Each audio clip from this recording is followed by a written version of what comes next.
किसानों के लिए पैकेज अन्यायपूर्ण, राकांपा शरद चंद्र पवार गुट की कलेक्टर से तत्काल सुधार की मांग। Bapu Varta news network, Gondia. Rashtrawadi Congress party Sharad Chandra Pawar गुट ने राज्य सरकार द्वारा घोषित फसल पैकेज को किसानों के लिए अपर्याप्त और अन्यायपूर्ण बताया है। गोंदिया जिला अध्यक्ष रविकांत गुड्डू खुशाल बोपचे ने कलेक्टर को ज्ञापन सौंपकर कहा कि बेमौसम बारिश और ओलावृष्टि से हुए भारी नुकसान की तुलना में सरकार की सहायता नाम मात्र की है। वक्ताओं ने जताया रोष। पार्टी ने कहा कि बड़े पैमाने पर कृषि भूमि का नुकसान हुआ है, जबकि सरकार का घोषित पैकेज वास्तविक क्षति के सामने बहुत छोटा है। बोपचे ने जोर देकर कहा कि मौजूदा सहायता दर किसानों को संकट से उबारने के लिए बिल्कुल नाकाफी है। उन्होंने चेतावनी दी कि किसान गंभीर वित्तीय संकट में हैं और उन पर आत्महत्या का दबाव बढ़ रहा है। प्रमुख मांगे। पार्टी ने सरकार से एक व्यापक और न्यायसंगत पैकेज घोषित करने की मांग की, जिसमें निम्नलिखित शामिल हों। किसानों की क्षतिपूर्ति के लिए पर्याप्त मुआवजा घोषित किया जाए। कुओं और घरों के नुकसान के लिए विशेष राहत दी जाए। पशुओं की हानि के लिए अलग से मुआवजा योजना लाई जाए। बीमा कंपनियों से बकाया राशि वसूलकर सीधे किसानों को भुगतान किया जाए।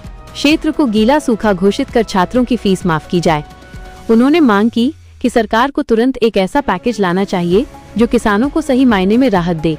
गोंदिया जिला प्रतिनिधि देवेंद्र दमाहे की रिपोर्ट।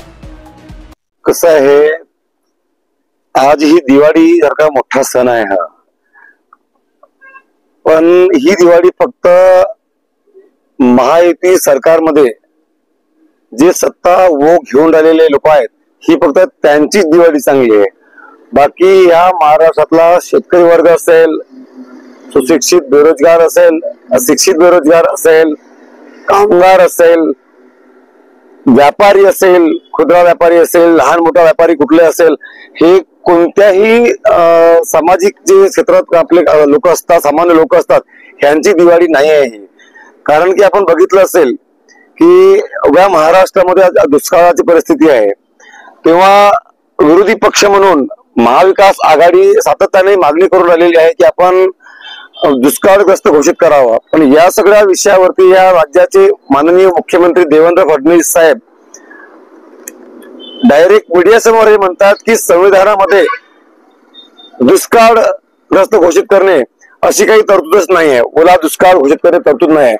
मग आपण या विषयावर जेव्हा वारंवार बोलण्याचा प्रयत्न करतो, तेव्हा ते विरोधकांना त्यांचं तोंड बंद करण्याचा प्रयत्न करतात आणि हे म्हणतात की अशा विषयावर तुम्ही राजकारण करू नये। म्हणजे याचा अर्थ आम्ही असं समजावं का की जेव्हा ह्या देशामध्ये गेल्या 60 वर्षामध्ये काँग्रेसचं राज्य होतं आणि भाजप रस्त्यावर येऊन आंदोलन करायची, तुम्ही फक्त राजकारण करत होते का? नाही का?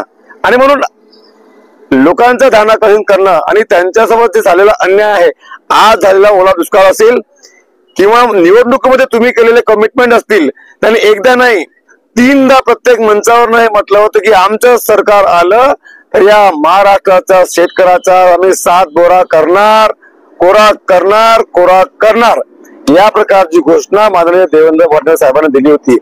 ती त्यांनी आपली आज कमिटमेंट जी निवडणूक केलेली पूर्ण केलेली नाही आहे।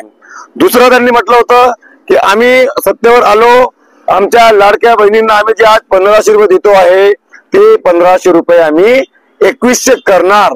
आणि त्यांनी त्यावेळेला सरसकट महाराष्ट्रामध्ये काही बघितलं नाही, काही निकष ठरवलं नाही, काही नाही, आणि सरसकट 1500 देऊन टाकले। आम्ही तर असं ऐकलं आहे की या महाराष्ट्रामध्ये कमीत कमी 4000 कोटी रुपये आमच्या भावांनाही केलेले आहेत। मग तुम्हाला एवढी कोणती घाई होती निवडणुकीच्या तोंडावरती की तुम्ही पूर्णपणे प्रक्रिया पूर्ण करू शकले नाही? आणि आज या महाराष्ट्रातल्या तिजोरीचा, सर्वसामान्यांच्या जीएसटीच्या टॅक्सचा पैसा तुम्ही त्या पैशाची उडलपट्टी लावली आणि तो पैसा लाडकी बहीच्या नावावरती, लाडक्या भावाच्या नावावरती गेलाय। आम्हाला त्यांच्या नावावर पैसे, त्या गोष्टीचा त्रास नाही आहे, पण तुमची यंत्रणा मग काय करत होती? मग तेव्हा तुम्ही निकष लावायला जे तुम्हाला जे होते, तर तुम्ही लोकसभेच्या निवडणुकीच्या पहिले 6 महिन्याच्या अगोदर तुम्ही हे निकष ही तुम्ही GR काढायला पाहिजे होता आणि मग त्याला व्यवस्थित लागू करायचं होतं। तेव्हा तुम्ही सरसकट दिले।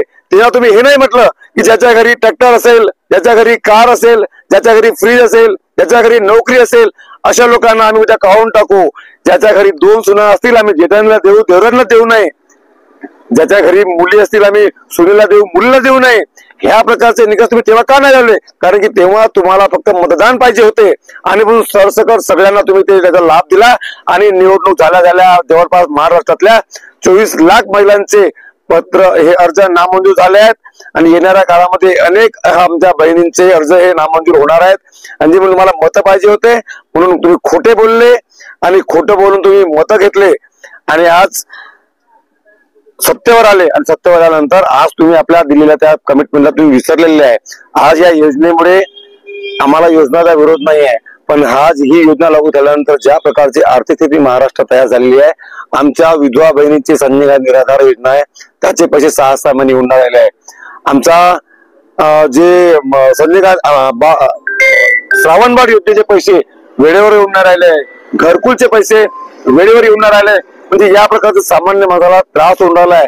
पण काही म्हणायला गेलो तर फक्त देवेंद्रजी एक टाळमटोल करतात की तुम्ही राजकारण करू नका फक्त राजकारण करण्याचा ठेका यांनी घेतलाय बाकी लोकांना राजकारण करू नये आणि जो कोणी व्यक्ती त्यांच्या ह्या महायुती आघाडीच्या चुकीच्या निर्णयाच्या विरोधात आवाज उठवण्याचा प्रयत्न करतो त्याच्यावरती ईडी लागते सीबीआय लागते स्थानिक स्तरावर त्याच्यावरती इन्क्वायरी चालू होते त्यांना धमकवण्याचा प्रयत्न होऊन राहिला आहे। या सगळ्या गोष्टींचा विरोध आम्ही आज करतो आहे।